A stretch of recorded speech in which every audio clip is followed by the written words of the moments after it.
The Library by Stewart. So this is actually a book that I found at the library about 2 weeks ago, and I had to buy it instead of just borrow it because my Nana is also Sarah Stewart, but spelt differently. And I credit my love of books and my inability to say no to my children on books to my Nana. That is one thing that our children can constantly ask us for, and we will say yes, because it just fosters such imagination and joy, and it's something that we love through and through. So this is for my Nana. The Library by Sarah Stewart.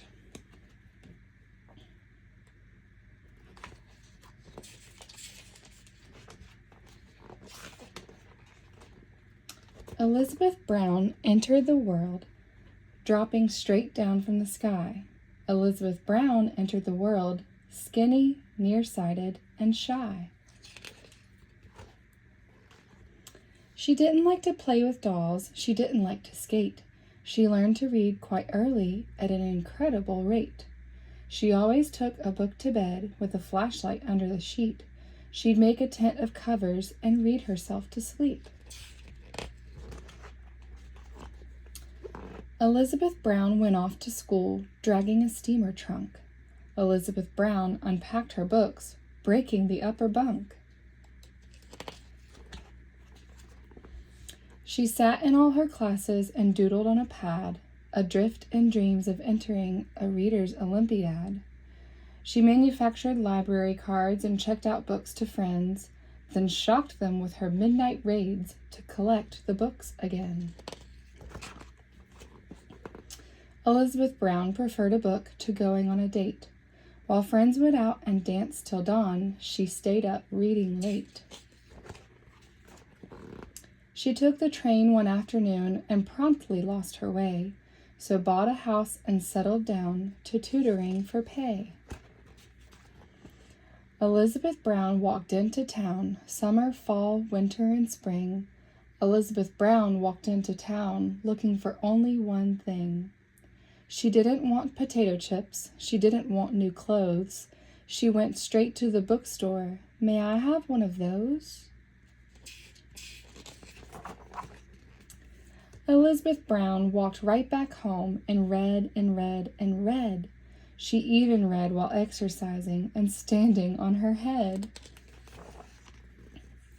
She made a list of groceries and tucked it in her book, then lost the list among the fruits and left with nothing to cook. She read about Greek goddesses while vacuuming the floor. Attending only to her book, she'd walk into a door. Books were piled on top of chairs and spread across the floor. Her shelves began to fall apart as she read more and more. Big books made very solid stacks on which teacups could rest. Small books became the building blocks for busy little guests. When volumes climbed the parlor walls and blocked the big front door, she had to face the awful fact she could not have one more. Elizabeth Brown walked into town that very afternoon. Elizabeth Brown walked into town, whistling a happy tune. She didn't want a bicycle. She didn't want silk bows. She went straight into the courthouse. May I have one of those? The form was for donations. She quickly wrote this line: I.E. Brown give to the town all that was ever mine. Elizabeth Brown Free Library.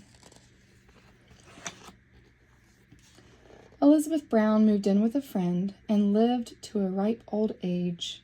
They walked to the library day after day and turned page after page after page.